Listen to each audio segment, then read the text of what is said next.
this guy, I just don't know. It's just mind blowing. His guest, Joe's guest, who he has on the Joe Rogan podcast. Who is this guy? He starts talking about about Muslims' treatment towards Jews, right? And we've had programs on this in the past. Well, let me just cover this clip first. What is the position on Islam regarding Jews? Okay. Well, I mean, we escaped Lebanon because we were going to be executed. Okay. It wasn't by the Amish. Okay. Right. So I said, you know what? Rather than kind of go into a whole treatise, here's what I'm going to do. I'm going to share with you a montage of imams from around the world. So this is not culture specific. There's an Indonesian imam, a Malaysian, Kuwaiti, Yemeni. So these are at their sermons. This is at the mosque where they are preaching what should be done to the Jews. And one of the particular imams was showing images of the Nazis bulldozing skeletons into the ditches. And he was lamenting to God, why, God, didn't you give us the pleasure of exterminating those Jewish rats? Why do you hate us so much? Those Jewish rats? Some version of that, right? So he picked some random. You hear what he's saying? That some imam, somebody. What do you say to that? Yeah, I mean, this is what you do is you cherry pick some random quote unquote imam making some statement somewhere and say, see, look, there's a Muslim somewhere who has some type of following, 10 people, 100 people, we don't even know. And look, he said something wrong. Yeah, there's like people like that around the entire world who say really ridiculous things. The former chief Sephardic rabbi of Israel has just proclaimed that the only reason that you, as a non-Jew, exists on earth is to serve Jews. Another Jewish religious leader says it's moral for a Jew to murder you and steal your heart or liver if a Jew needs one. Now, maybe you think I'm making all this up, but I tell you, Jewish extremist evil is too crazy for anybody to make it up. Now, you probably haven't heard the rabbi's words yet. He's not on Fox News. CNN doesn't cover it, but it has been covered extensively in Israel, just not America. Of course, Rabbi Yosef is right. Most Gentiles do serve the Jews. We fight their wars in Iraq and Afghanistan, spill the blood of tens of thousands of our young men, and suffer terrible injuries and death to those nations. We spend a treasure of trillions of dollars in these wars for Israel. I believe that there is an honor in you that will not allow you to be a slave to anyone, much less to such an evil power as Zionism. Even some courageous Jews are joining the fight against Jewish extremism, and I salute them. Right, in all religions and in non-religions as well, so this is the problem, is that you go and cherry pick something and you say, oh well, that's that somehow represents what all 1.7 billion Muslims are saying. That's again very disingenuous. That's the problem, is that you're not being honest with people, and you're misleading them to think that all Muslims believe this thing because one person said it. Okay, what is their basis for saying it? Is there any basis in their religion? Our religion is based upon the Quran and the teachings of the Prophet Muhammad, peace be upon him. Did he exhibit those things, or did it contradict what he's teaching? None of that stuff is there, So when it came to the idea of, this how Muslims treat Jews, or how Islam is supposed to be dealing with Jewish people and all of that, this idea is ridiculous. That Muslims have been living with Jews in many parts of the world, specifically in Spain, in the past, when Muslims were actually in control of Spain for like 800 years. Muslims and Jews were living there peacefully. There was no major issues. Muslims and Jews were living peacefully in the Ottoman Empire. In fact, when the Jews were kicked out of Europe, most of them were going to the Ottoman Empire, and they said that they were flourishing at that time. In Spain, it was their golden age. So relations between Muslims and Jews, outside of some hostile political context, has always been generally fine, and it's still the case generally outside of any political context. Where's this idea of hatred from Jews? And because of some imam quoted something, right? We can go and we can start showing clips of Christian preachers. Chabad calls non-Jewish women shiksas. Shiksa literally means whore, and it calls Gentile girls shikselba, or little whores. Now, can you imagine the outrage if Gentiles or any Christians called Jewish girls little Jewish whores? But they do this all the time, in the media, in fact. Oh, sure, they're Jewish and you're a shiksa. What? It means non-Jewish woman. From Catholics, from Protestants, we could show Jewish rabbis saying something. Every Gentile member of Congress voted to honor this freak who says that every Gentile and every Gentile congressman is totally evil, and every one of their wives and mothers, daughters is a whore. Now, that's true slavery. When you vote to honor somebody who says your mother is a whore and who tells you that your sole purpose on earth is to serve we superior Jews. We can go and show atheists. We can go and show agnostics. We can go and show UFC fighters, right? Which Joe was, MMA. We can show a bunch of MMA people making ridiculous statements. Are you going to go and say, look, this represents all MMA fighters? Hey, USA! Wake up, USA! Go back for you, go for Jesus. Not forget Jesus, people. No.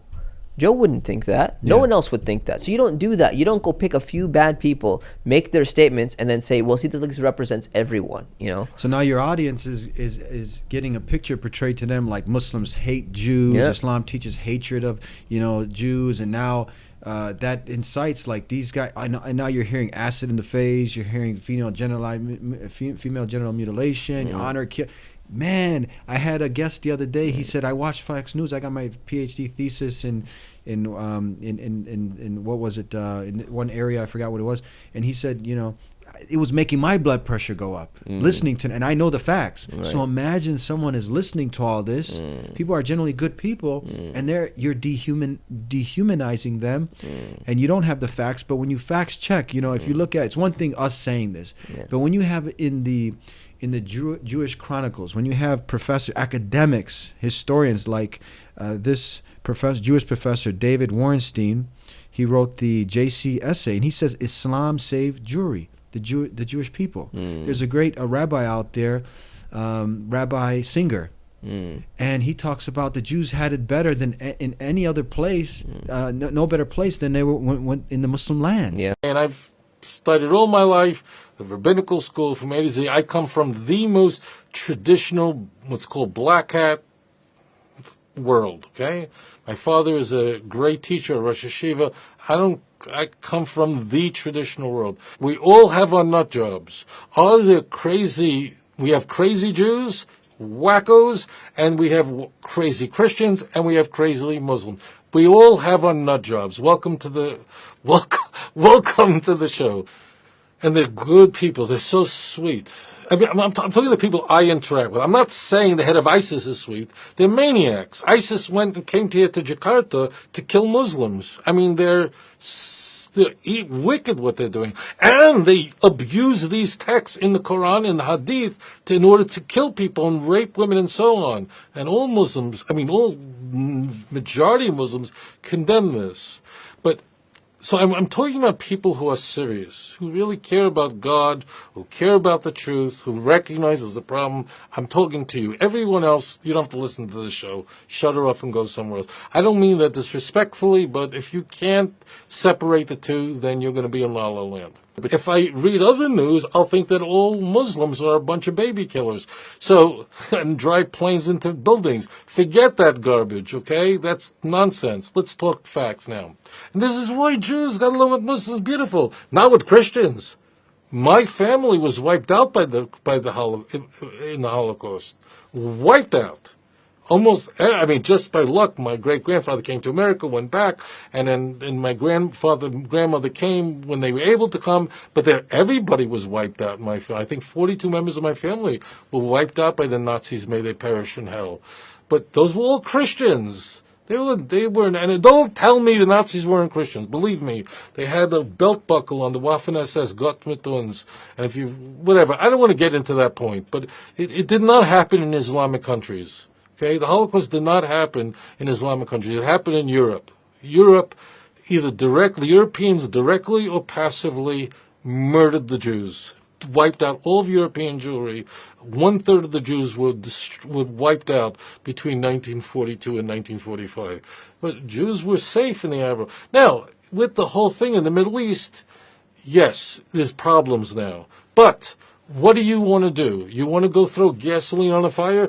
And when the Quran is critical of Jews, they're critical of Jews, believe me.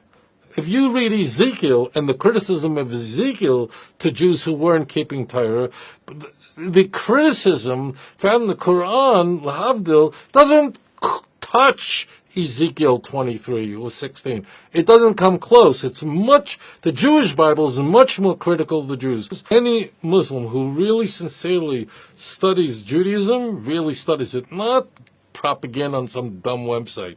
You know what I'm talking about. Because on the same dumb websites, you have the crazy websites saying that Muslims are a bunch of suicide bombers that kill people, and I'm not even going to do these filthy dogs say this. So I'm not talking about the crazies, but the serious, serious people. One of the things that both Jews who study Islam or Muslims who study Judaism go, whoa,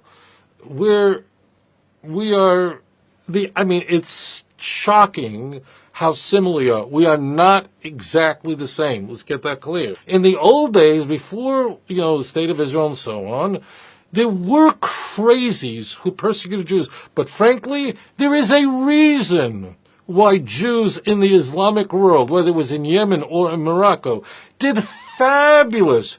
We did better than the Muslims did. The Muslims were killing each other, and the Jews were doing great. Now, were there exceptions? Yes. How did we get along so well?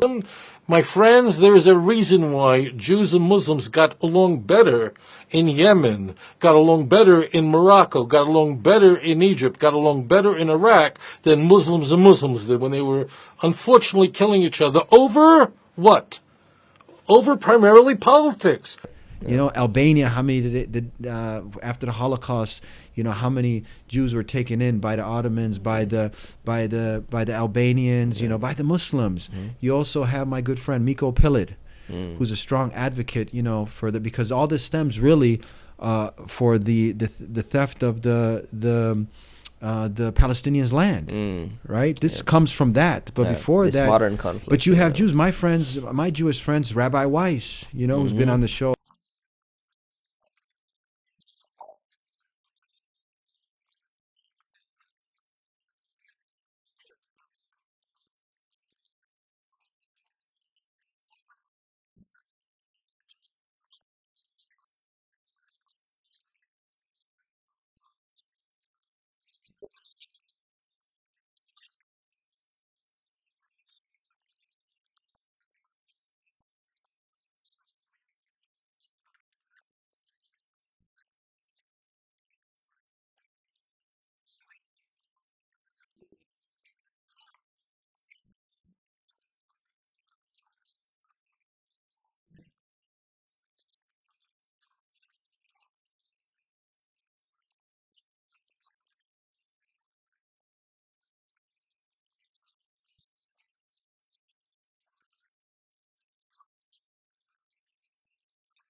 My Israeli friend Miko Pilit, he's been on the show. When you take away people's land and you destroy their homes, when you incarcerate their fathers and quite often their mothers, when you shoot their brothers and sisters in their school, in the schoolyards, this is what we get. This is the price that you pay as a society that maintains such a brutal oppression and occupation against another people. There's a price to be paid, and this is the price that we pay, and therefore they both felt that they both held the Israeli government responsible, because the Israeli government is responsible for the reality that exists there. Now, someone just said that's an anti-Semitic statement you just made. Somebody's pointing the finger and say this guy's anti-Semitic. What do you have to say about that? Well, I'm Jewish, so being anti-Semitic is nonsense. Number Yeah. one. Number two, being anti-Semitic means being racist against Jews. I'm not racist against Jews. But I am critical of the state of Israel. I'm critical of Zionism, which has really nothing to do with Jews, although they claim to. So there's nothing anti-Semitic about criticizing Israel. In fact, most Jews don't even live there. Most Jews never accepted Zionism, so I don't think that has anything to do with it. And it's a claim that's being thrown out when there's nothing else to say. When the other side, the pro-Israeli side, the side that supports the violence in Palestine, has nothing to say, they say anti-Semitic. Well, so they say anti-Semitic. What if someone says, look, he's just a self-hating Jew? Have you heard this statement?